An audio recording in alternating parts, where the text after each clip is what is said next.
अस्सलाम वालेकुम dear candidate, Shabana नवाज़ तव्हांजे पंहिंजे चैनल में तव्हां सां मुखातिब आहियां। डियर कैंडिडेट्स, अॼु जेको क्लास आहे उहे उर्दू शुअरा के अलक़ाबात आहे। तख़ल्लुस अलॻि शइ आहे ऐं लक़ब जेको मूं तव्हांखे पहिरीं चयो हो अलक़ाबात अलॻि शइ आहे, जेका तमामु अहम जेका आहे इम्पोर्टेंट क्वेश्चन्स आहिनि जेके SPSC या SST जे टेस्ट में सिंध पब्लिक सर्विस कमीशन जी तरफ़ खां हर दौर में ईंदा रहिया आहिनि।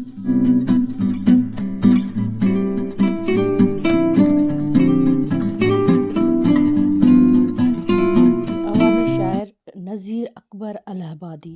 असां जेकॾहिं सुवालु अचे त उर्दू जो अवामी शाइर केरु आहे, त नज़ीर अकबर इलाहाबादी या नज़ीर अकबर इलाहाबादी जो कहिड़ो लक़ब आहे, त असां चवंदासीं अवामी शाइर। जीअं अक्सर सिंधी में उस्ताद बुखारी खे अवामी शाइर इनकलाब ऐं शाइर आज़म कंहिंखे चयो वेंदो आहे। इहे ॿ तख़ल्लुस आहिनि जोश मलिया आबादी जा, शाइर इनकलाब ऐं शाइर आज़म। इहे SPSC जे जेका मूं कमीशन ॾिनी उन में बि आयो, हीअ बि अक्सर ईंदो आहे जेके प्रिवियस उर्दू जूं टेस्टूं आहिनि उर्दू अदब में। शाइर इस्लाम कंहिंखे चयो वेंदो आहे, उहो आहे Hafeez Jalandhari. We all know that, जंहिं पाकिस्तान जो क़ौमी तरानो लिखियो।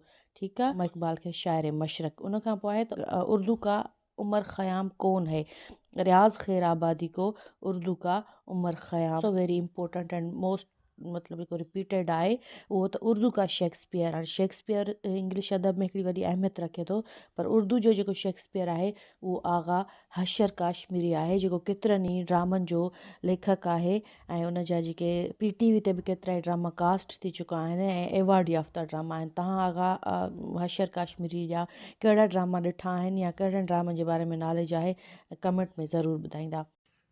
उन खां पोइ असां वटि आहे मुसविर हक़ीक़त अलामा इक़बाल खे चयो वेंदो आहे। ख़ुदाए सुखन कंहिंखे चयो वेंदो आहे, मीर तकी मीर ग़ज़ल गो शाइर आहे। मीर तकी मीर ऐं ग़ालिब जी जेकॾहिं ग़ज़ल जो डिफरेंस कजे, नो डाउट दीवाने ग़ालिब ऐं ग़ालिब हिकिड़ी वॾी शख़्सियत आहिनि उर्दू अदब में। ऐं जीअं सिंधी में शाह साहब आहे या अलामा इक़बाल आहे, ईअं ई बिल्कुलु ग़ालिब हिकिड़ी वॾी शख़्सियत आहिनि ग़ज़ल गो में। पर मीर तकी मीर खे ग़ालिब खां बि वधीक ग़ज़ल गो शाइर करे मञियो वेंदो आहे। उनखे उनजो जेको लक़ब आहे उहो ख़ुदाए आहे रईसल मुतग़ज़लिन। मूं जीअं तव्हांखे चयो त ख़ुदाए सुखन मीर तकी मीर ऐं रईसल मुतग़ज़लिन जेको कंहिंखे चयो वेंदो आहे हसरत मोहानी खे। हसरत मोहानी जी तमामु वॾी शाइरी आहे, उहो बि तमामु वॾो सुठो शाइर आहे।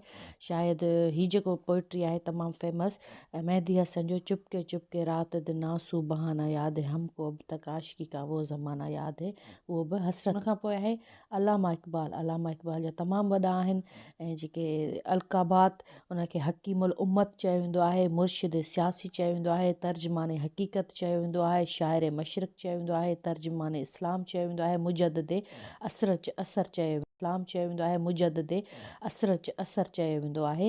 इहे 6 लक़ब जेके मां तव्हांखे ॿुधायो त हिकिड़ी इहे वॾी शख़्सियत आहिनि।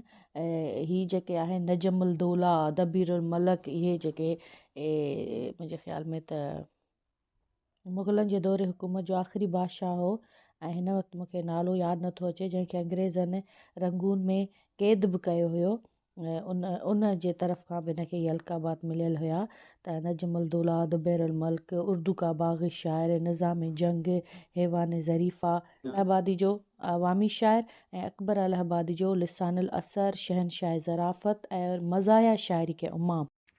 उसके बाद है हसरत मोहानी, जदीद गज़ल का इमाम, रईसुल मुतग़ज़लिन जैसे आपको पहले भी बताया, आबरूए गज़ल और सैयदुल अहरार। हकीकत में ये बहुत बड़े अलक़ाबात हैं, लेकिन नो डाउट हसरत मोहानी डिज़र्व करते हैं। जैसे कि मैंने आपको बताया कि मेहदी हसन ने उनके बहुत मशहूर और मारूफ गज़ल गाए हैं, गज़ल के बहुत बड़े शायर हैं।